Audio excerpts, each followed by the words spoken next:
죽어도 좋아.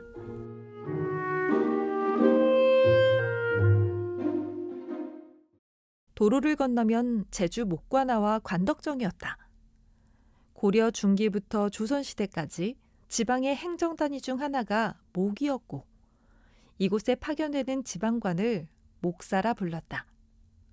요즘 말로 하면 도지사쯤 되니 목관하는 일종의 도청인 셈이다. 그러나 안타깝게도 이곳은 일제강점기 일제에 의해 흔적도 없이 사라진다.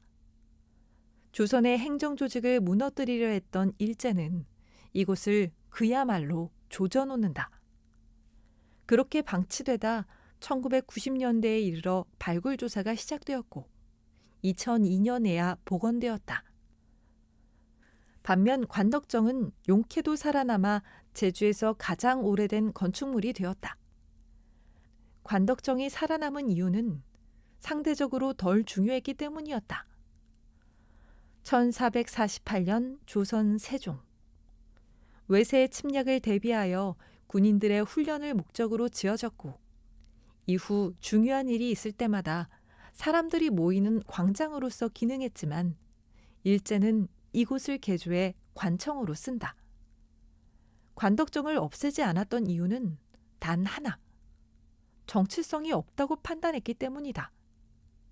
그러나 이곳에서는 근현대사의 중요한 장면들이 펼쳐진다. 1901년 부당한 세금 징수에 불만을 갖고 무장투쟁을 일으킨 이재수의 난이 있었고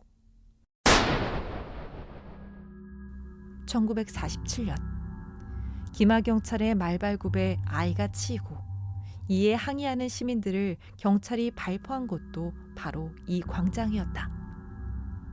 이 사건을 계기로 7년 7개월간 당시 제주 인구의 10분의 1인 3만 명이 희생당하는 다시는 있어서는 안 되는 비극이 발생했다.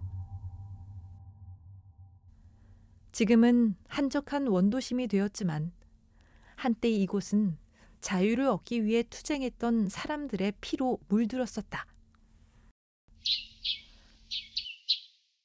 폐허의 흔적이 사라진 잘 가꾸어진 목관화 안을 걸었다. 고요하고 아늑하고 따뜻했다.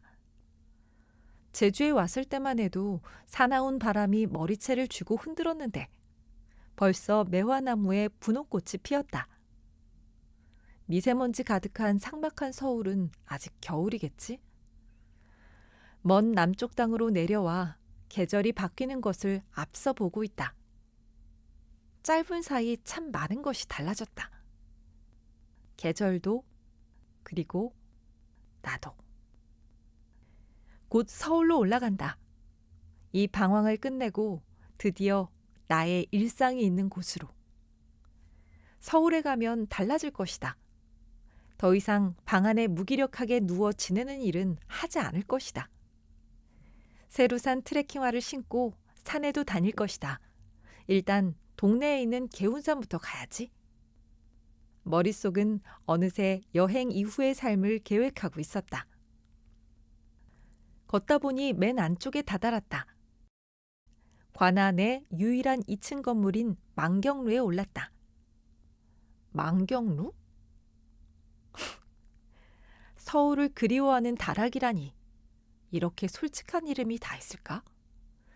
피식 웃음이 났다. 서울에 있는 임금을 기리는 장소였겠지만 사실은 사랑하는 가족, 친척, 친구들과 두고 온 나의 삶을 그리워했을 것이다.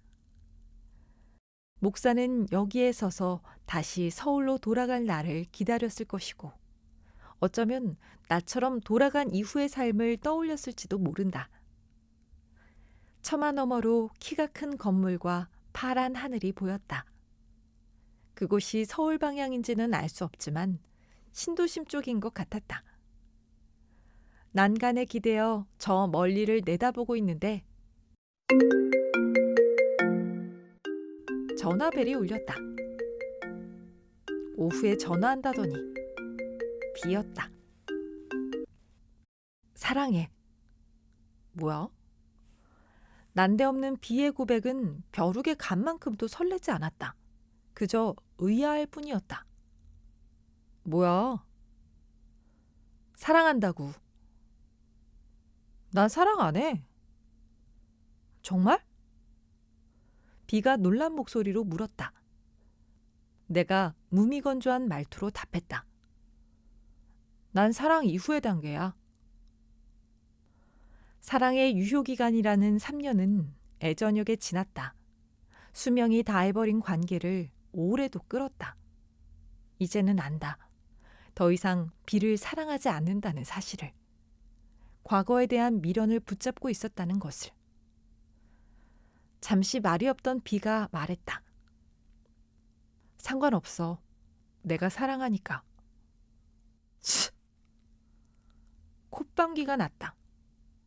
삼류 드라마에나 나올 법한 대사였다. 아까 어떤 동요도 일어나지 않았던 데 반해 이번에 그가 한 말은 유치하기 그지없었다. 왜 안 하던 짓을 하지? 적응 안 되게? 언제 와? 왜? 마중 가려고. 전혀 비답지 않은 말에 또다시 코웃음이 났다. 제주에 가겠다고 했을 때도 그래라 한마디 했을 뿐이었다. 웬일이래? 그 정도는 해야지. 그동안 안 했잖아. 미안해. 실실 웃음이 새어나왔다. 허파에 바람이라도 난 것처럼. 미안해라니. 비가 사과한 일을 본 적이 없다. 감정을 잘 드러내지 않는 비에게 사랑의 만큼이나 낯선 것이 미안해였다. 뭘 잘못 먹었나? 사람이 갑자기 변하면 죽는다던데. 비가 어떤 얼굴을 하고 있을지 궁금했다.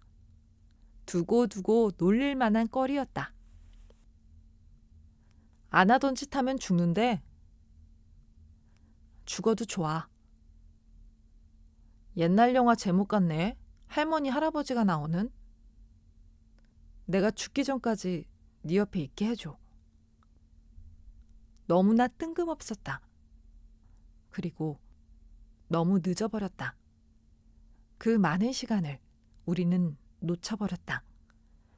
그저 자연스러운 결말을 향해 나아갈 뿐이다. 그것이 언제인지는 알 수 없지만 결단하지 않고 자연스럽게 내버려둔다. 모레 11시 반 비행기. 수속 받고 나오면 1시쯤 될 듯. 마중 갈게. 안 와도 돼. 갈 거야. 또다시 실소가 나왔다. 비는 필사적이었다. 지난 5년간 한 번도 접하지 못한 반응이었다. 오늘은 어디가? 왜 자꾸 묻지? 귀찮게? 비가 웃었다. 내가 왜 이렇게 됐지? 역전이 됐네. 나도 웃었다. 네 글이 날 이렇게 만들었어. 이번에 다시 봤어.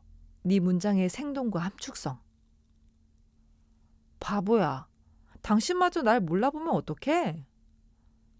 이제 알아봤잖아. 이제 알아보면 뭐해? 이제 알아본 게 어디야? 그리고 내 글은 예전이나 지금이나 똑같거든요? 아니야, 달라. 이번에 보면서 확신했어. 넌 글을 써야 하는 애라는 걸. 비는 이 말들을 준비해 놓은 것 같았다. 그러지 않고서야 이렇게 오글거리는 말들을 한꺼번에 쏟아낼 리 없었다.